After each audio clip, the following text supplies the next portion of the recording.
آپ جائیں گے تو کس منہ سے جائیں گے؟ اور میرا خیال آپ پہلے پنجاب نے بھی فیصلہ کر لیا ہے کہ ملک دشمن یہی ہیں.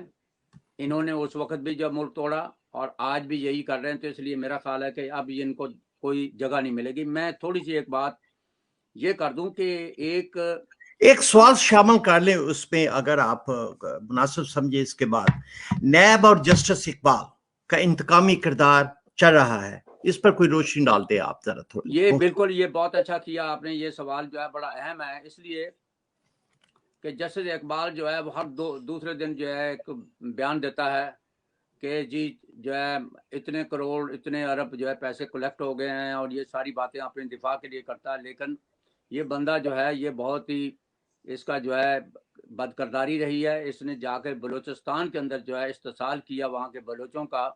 اس کا جو ہے بلوچستان سے کوئی تعلق نہیں تھا. یہ لاہور سے گیا اور جا کے وہاں جج بن گیا تھا، اور وہاں سے یہ ہے پھر آپ نے سپریم کورٹ میں بھی دیکھا کہ چیف جسٹس افتخار کے اور دوسرے ججوں کے خلاف اس نے گورنمنٹ کی نوکری پکڑ لی تھی.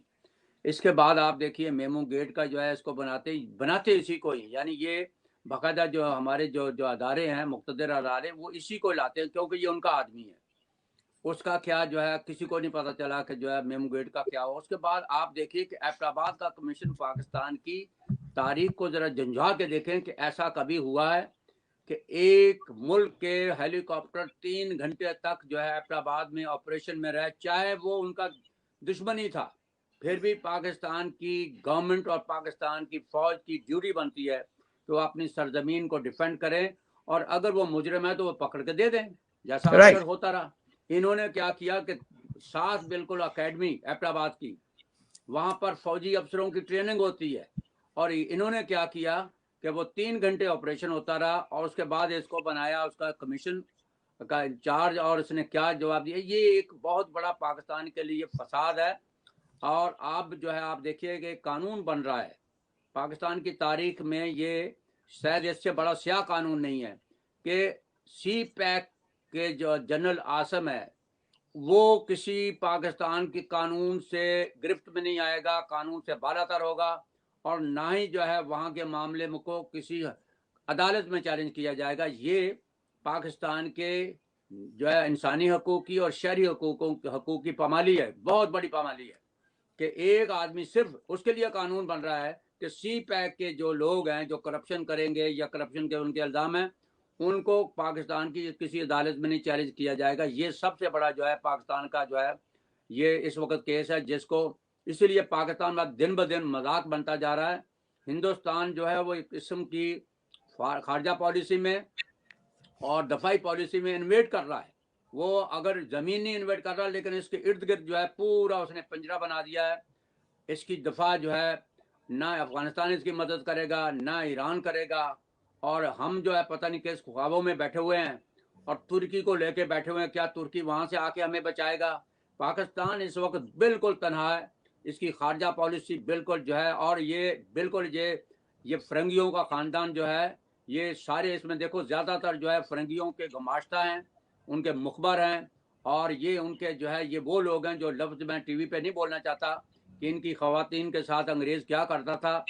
وہ اس طرح کے لوگ جو ہیں وہ وزیر خارجہ بنے ہوئے ہیں، اور وہ کس طرح بکواس کرتے ہیں ان کو یہ نہیں پتا کہ آپ اپنا آؤٹ پٹ بتائیے کہ آپ کا آؤٹ پٹ کیا ہے، آپ نے کیا کیا ہے. ابھی جو امریکہ کی، اور یہ تو آپ نے جو امریکہ کی اتنی جنگیں لڑی ہیں، سینٹو سیٹوں کی جنگیں لڑی، افغان جہاد آپ نے لڑا، دہشت گردی کی جنگ لڑی، اس کا معاوضہ آج آپ کو ہوا یہ کہ امریکہ جو ہے وہ دفاعی معاہدہ کرتا ہے ہندوستان سے، اور آپ کہاں کھڑے ہیں. اور ان کو آج بھی میں آپ کو یہ گارنٹی دیتا ہوں کہ اگر کل جنرل باجوہ کو جس کو 21 توپوں کی سلامی دی گئی ہے یہ کہا جائے کہ ملک میں مارشل لا لگا دو، یہ کل مارشل لا لگا دیں گے. پاکستان میں جتنے مارشل لا لگے ہیں وہ باہر کے حکم سے لگے ہیں. اس میں جو ہے کوئی عزائم ہوتے ہیں کہ مارشل لا کا مقصد یہ ہے کہ ایوب خان نے مارشل لا لگایا تو اس کے بعد جو انہوں نے روس کے خلاف اپنے جو اتحادی بنائے اور اس میں پاکستان کو لگایا. اور ضیاء اللہ کا جو مارشل لا لگا اس میں یہی تھا کہ افغان جنگ جو ہے اس سے پہلے جو سٹارٹ ہو چکی تھی، جس وقت جو ہے وہ صدر جو ہے افغانستان کا جو ہے بھٹو کے دور میں آیا، اور اس کے بعد ان کو اندازہ ہو گیا تھا کہ یہ جو ہے پاکستان اور افغانستان جو ہے یہ آپس میں جو ہے داؤد جب آیا تو مل گئے. تو اس کے بعد افغانستان کی جنگ ہوئی، وہ جنگ پہلے سے سٹارٹ تھی. یہ جو ابھی انہوں نے جو ہے فاروق خان نے جو ہے یہ ان کا بتایا، یہ حکمت یار یہ بہت بڑا گماشتہ ہے. یہ جنرل جو ہے وہ ان کا پیپلز پارٹی کا تھا, میں نام بھول رہا ہوں, وہ انہوں نے بتایا تھا کہ یہ یہاں پر ہم نے ان کو ٹرین کیا تھا. اس زمانے کی بات ہے, 76-75 کی بات ہے. اور اس کے بعد یہ جا کے انہوں نے کیا رول کیا ہے, افغانستان کی تباہی میں ان کا حصہ ہے. اور آج جو ہے یہ جو ہے کرائی کے لوگ ہیں, جس کو چاہیں جہاں چاہیں ماریں گے. یہ پاکستان کے عوام کو جو ہے یہ دہشت گردی سے یہ یرغمال بنائیں گے. اور مجھے لگ رہا ہے کہ یہ آئے دن جو ہے, لیکن آئی وش کہ یہ واقعہ لاہور میں ہو, تاکہ ہمیں پتہ چلے کہ دہشت گردی کیا ہوتی ہے. کیونکہ ان صوبوں میں جب کوئٹہ میں ہوتی ہے تو ہم نے کبھی نوٹس نہیں لیا, پشاور میں بچے مارے جاتے ہیں ہم نے کبھی نوٹس نہیں لیا, لیکن لاہور میں جب کریں گے تو پھر ان کے اپنے جو ہے خاندان جو ہے اس میں آ جائیں گے, پھر پتہ چلے گا دہشت گردی کیا ہوتی ہے. جناب ارشد پرویز سے جانے سے پہلے ہمارے ساتھ موجود ہے ظہیر عباس. ظہیر عباس, میرا ایک کویشچن ہے آپ سے کہ پارلیمنٹ میں جو رویہ دیکھا جا سکتا ہے, ایسا رویہ تو مشرف کے دور میں بھی دیکھنے میں نہیں آیا. جو ارکان ہیں پارلیمنٹ کے اخلاقیات کے دائرے میں احتجاج کرتے ہیں, یہ ان کا حق ہے. یہ جو پارلیمنٹ میں ہو رہا ہے ابھی پچھلے دنوں میں, پارلیمنٹ اپنا وقار کھو چکی ہے, اب شاید عزت اور وقت بھی کھو رہی ہے. تو آپ کیسے دیکھ رہے ہیں کہ جو پارلیمنٹ ابھی یہ لوگ چلا رہے ہیں, اس میں پارلیمنٹ کی ویلیوز, اس کے جو عوام کے نمائندے جا رہے ہیں, عزت اور توقیر جو ہے کھوئی جا رہی ہے, کیسے دیکھ رہے ہیں آپ؟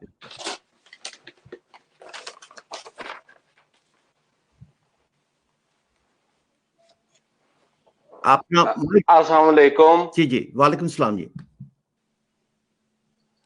لائیو وتھ خاور کے تمام میرے دوستوں کو السلام علیکم. اور سب سے پہلے آپ کے سوال کی طرف ہی آتے ہیں. دیکھیں, ان کی حکومت کا بننا اور انہوں نے پاکستان کی سیاسیات کو تباہ کر کے رکھ دیا, اس کی وجہ یہ ہے کہ انہوں نے جو کلچر اپنایا, جو اگریشن کلچر اپنایا, وہ سیاسی ماحول کے لیے بالکل بھی سازگار نہیں ہوتا. اب آ جاتے ہیں پارلیمنٹ میں. دیکھیں ہماری حکومت میں, میں یہاں پہ کوٹ کرتا ہوں کہ نور عوام کے اوپر پارلیمنٹ سے ہمارے اسپیکر اس ٹائم کے ایاز صادق نے اپنے ہی نمائندے کے اوپر ایک کیس کر دیا تھا. یہ ہوتی ہیں روایات. اس کا فیصلہ تو نور عوام کے حق میں آیا تھا تب, لیکن جو رائٹ ہوتا ہے اس کو سب سے پہلے پریکٹس کرتی ہے گورنمنٹ. لیکن یہاں پہ گورنمنٹ کا ایک ہی کلچر پی ٹی آئی کی گورنمنٹ نے یہاں پہ فروغ دیا کہ ہم نے نہ کسی کی آواز سننی ہے, نہ اپوزیشن کو ہم نے چلنے دینا ہے, نہ ہم نے حکومت ہی کرنی ہے. تو یہ واضح طور پر نظر آتا ہے کہ ان میں کوئی بھی اخلاقیات کی تو کوئی کمی ہے ہی, لیکن یہ جو پارلیمانی روایات ہیں ان سے بھی ناواقف ہیں, کیونکہ یہ نااہلوں کا جو ٹولہ ہے, یہ مکمل کا مکمل, انہیں نہ پارلیمانی امور کا پتہ ہے, نہ اپوزیشن کی قیمت کا پتہ ہے. جو حکومت اپوزیشن کی صحیح طریقے سے قیمت جانتی ہے, وہ حکومت اور گورنرز کر کے ان کو اپنا گرویدہ کرتی ہے. لیکن انہوں نے شروع دن سے ہی ایک اپنا ہی سٹیٹ آف مائنڈ بلڈ کر کے پورے پاکستان میں اس کو پھیلایا ہے, جو ہے جھوٹ. اور جھوٹ پر جب سچ غالب آنے کی کوشش کرتا ہے, یہ ایسے ہتھ کنڈے اپناتے ہیں, یہ بدتمیزی کرتے ہیں. ان کے سپیکر حضرات کو بھی ایکچولی بالکل پارلیمانی امور کا پتہ نہیں ہے, اور یہ واضح ہو گیا ان دنوں میں جو حالات ہیں. ارشد پرویز, یہ کس کا لہو تھا؟ حکومت خاموش, بول ذرا. خبر صاحب, لہو ہم سب کو پتا ہے کہ کس کا تھا, لیکن میں کچھ اس وقت پاکستان میں مختلف موضوعات پر بات ہو رہی ہے, اس میں سے میں ایک موضوع کے پر بات ضرور کرنا چاہوں گا کہ یہ مختلف خبریں اڑائی جا رہی ہیں کہ میاں محمد نواز شریف کی کوئی ڈیل ہو رہی ہے, یا مذاکرات ہو رہے ہیں, یا ڈیل کے اوپر آمادہ کیا جا رہا ہے, یا اس طرح کی باتیں. اور اس میں رانا تنویر, چودھری احسن اقبال اور مختلف لوگوں کے نام چل رہے ہیں, خواجہ سعد رفیق کے بارے میں بھی آ رہا ہے.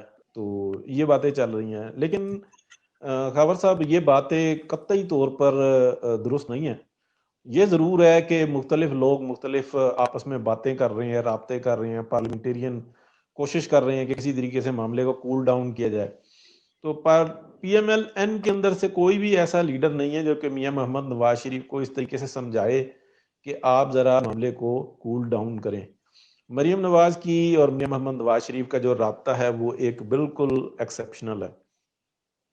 لیکن میں اب اسی بات کی طرف آؤں گا کہ ڈیلیں کیا اور کس طریقے کی ہو تو نہیں رہی, لیکن اس وقت تک یہ باتیں چل رہی تھیں جب تک میاں محمد نواز شریف پاکستان میں تھے اور ان کی طبیعت سویر خراب نہیں ہوئی تھی. اس وقت میں ڈیلیگیشن جاتے تھے اور میاں محمد نواز شریف سے بات بھی کرتے تھے. وہ چیزیں ہم ساری لائیو ود خاور یوسف میں رپورٹ بھی کیا کرتے تھے, کس طریقے سے میاں نواز شریف کے آگے بیٹھ کر اور گوڈوں پہ ہاتھ لگا کر بھی ایک ڈیلیگیشن جو تھا اس نے بات کی تھی. لیکن وہاں پر باتیں کیا ہو رہی تھی ان کو میں یاد کرانا چاہتا ہوں کہ میاں محمد نواز شریف نے کہا تھا کہ 2018 کا 25 جولائی 2018 کا الیکشن نل اینڈ وائٹ کرا دیا جائے گا. اس کو کروانے والوں کو اور سازش کو کروانے والوں کو قرار واقعی سزا ملے گی.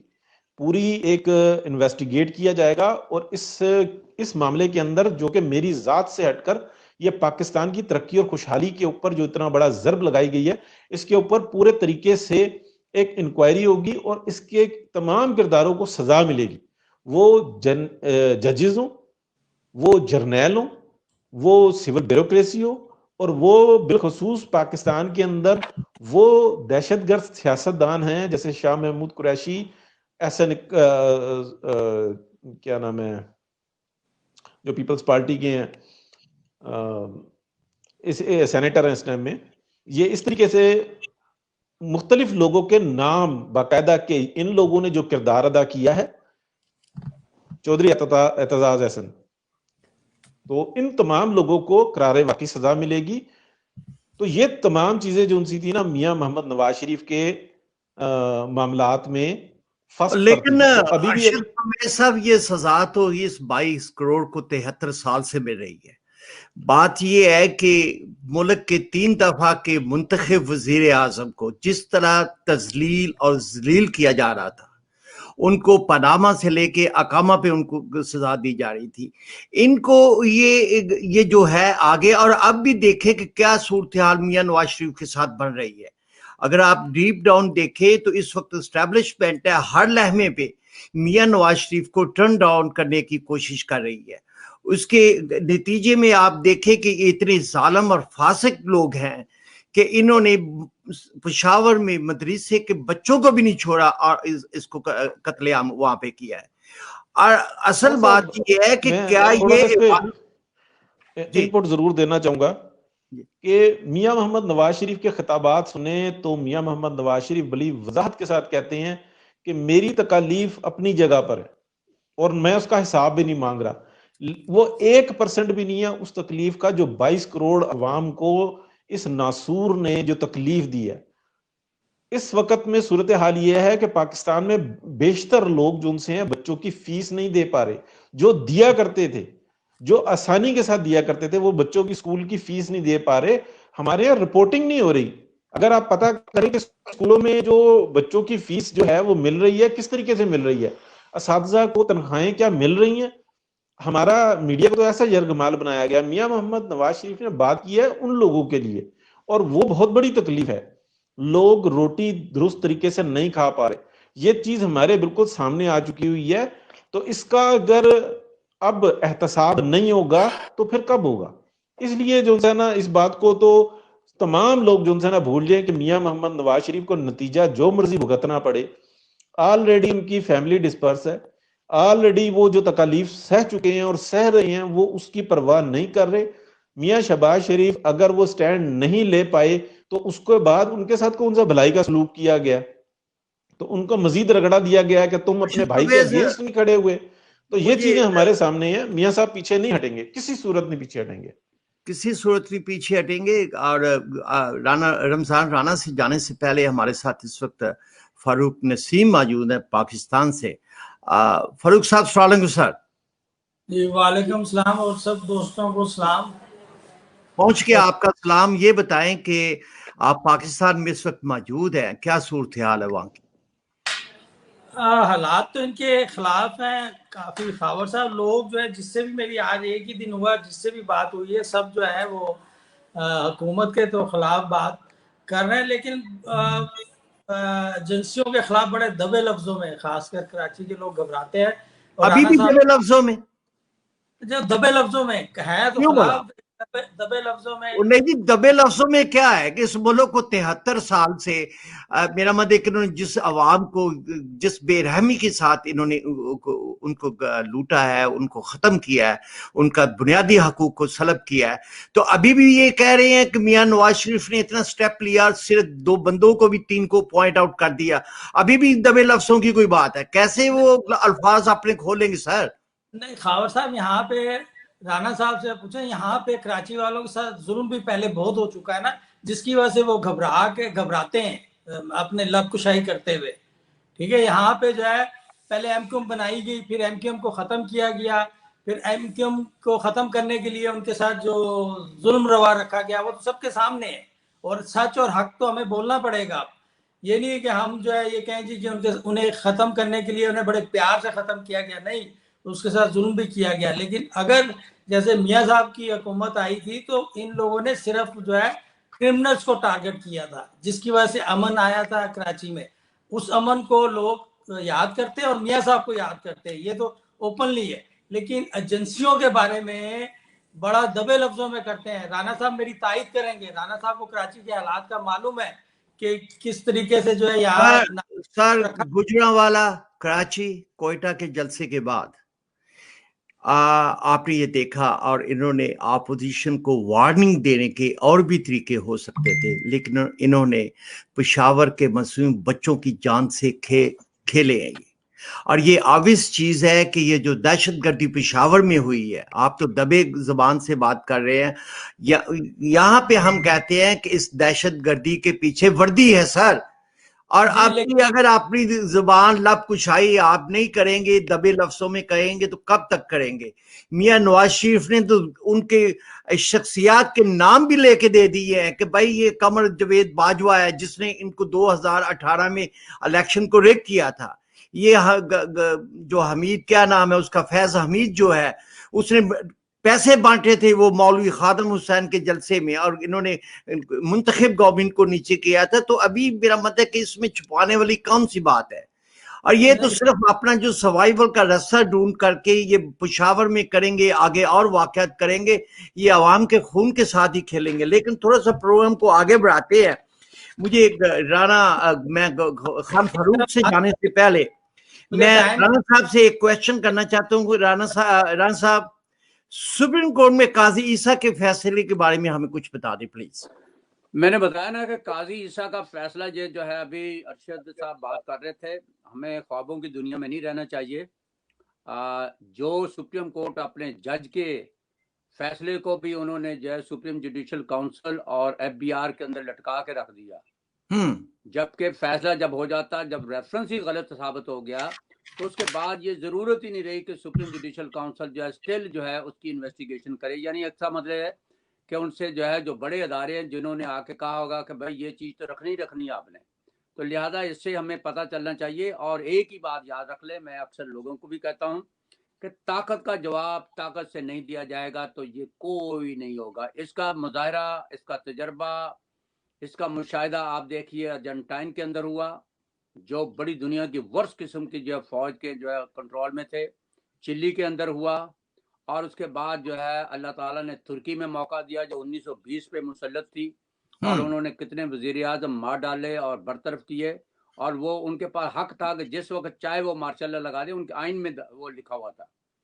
بنگلہ دیش میں آپ دیکھیے انہوں نے کس طرح کنٹرول کیا کہ وہ فوج جس نے پورا خاندان مار دیا جو ان کا بابا کہلاتا ہے مجیب, اور آخر میں آج دیکھو کہ وہ جو ہے کس طرح جیلیں انہوں نے بھری پڑی ہیں. تو بھائی یہ طاقت کا مظاہرہ جو ہے طاقت سے ہی ہونا ہے. اگر آدمی سوچے کہ میرے ساتھ یہ طاقت ابھی کچھ نہیں ہوئی, طاقت کب ہوگی؟ جب پورا ملک جو ہے احتجاج بن جائے گا, جب پورے ملک میں پہیا جام ہو جائے گا, پھر یہ طاقت نیچے آئے گی. اگر آپ یہ سمجھتے ہیں کہ 1-2 جلسوں سے یہ بہت بڑی بات ہے کہ سٹارٹ ہوا ہے, یہ بہت بڑی بات ہے کہ لوگوں کی ایجوکیشن ہو رہی ہے, یہ بہت بڑی بات ہے کہ لوگ سمجھ رہے ہیں کہ کون لوگ جو ہے اس میں شامل ہے. اگر نواز شریف نے نام لیا ہے تو یہ پاکستان کی تاریخ کا پہلا آدمی ہے جس نے نام لیا ہے کہ ایک سٹنگ جو ہے جنرل کا نام لیا ہے. لیکن بات حقیقت پر ہے کہ پنجاب کے اندر جب تک اس بات کو پینیٹریٹ نہیں ہوتی اس وقت تک اس سے نہیں نجات مل سکتی.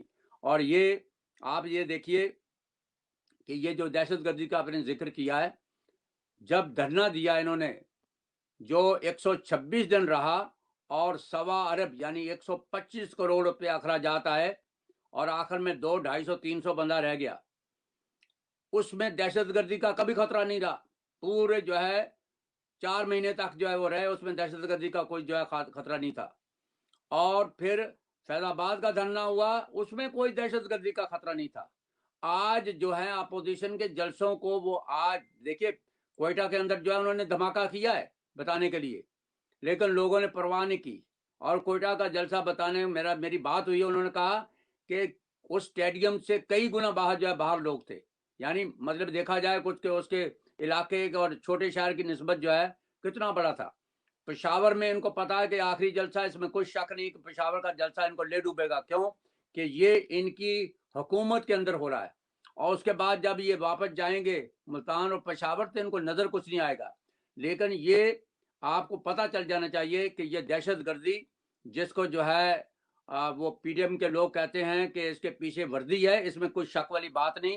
دہشت گرد جتنے گروپ ہے, اس لیے اس کو مانو نہ مانو ہندوستان اور امریکہ نے یہ کہہ دیا کہ یہ جتنے دہشت گرد کے گروپ ہیں یہ پاکستان اس کا خیال کرے. اس کا مقصد یہ ہے کہ پاکستان کو بلیم دیا جا رہا ہے. آج انہوں نے الزام دے دیا ہے. تو اس لیے میں کہتا ہوں کہ یہ اپنے ہی لوگوں کے قاتل ہیں, اپنے لوگوں کو ماریں گے. لیکن لوگوں کو یہ سوچ لینا چاہیے کہ آزادی کی خاطر چاہے بھوک سے مر جاؤ یا پھر یہ ہے کہ آ کے شہادت لے لو. آپ ان پروگراموں کو, ان جو احتجاج کو اگر نہیں آپ کریں گے تو آپ کو یہ لوگ جو ہے مار ڈالیں گے, گھروں پہ مار ڈالیں گے, بھوکے ننگے مار ڈالیں گے. جی خبر صاحب.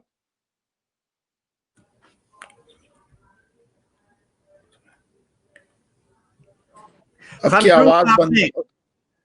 آپ نے رانا صاحب کی بات سنی اور صورتحال یہ ہے کہ جب سے پی ڈی ایم کے جلسے شروع ہوئے ہیں یا انہوں نے کچھ مومنٹم اس کا بڑھایا ہے, عوام کے اندر ہم نے یہ دیکھا ہے کہ ایک اسپرٹ سی پیدا ہوئی ہے, ان کو ایک ہوپ سی پیدا ہوئی ہے, ان کو ایک کرن سی نظر آئی ہے امید کی.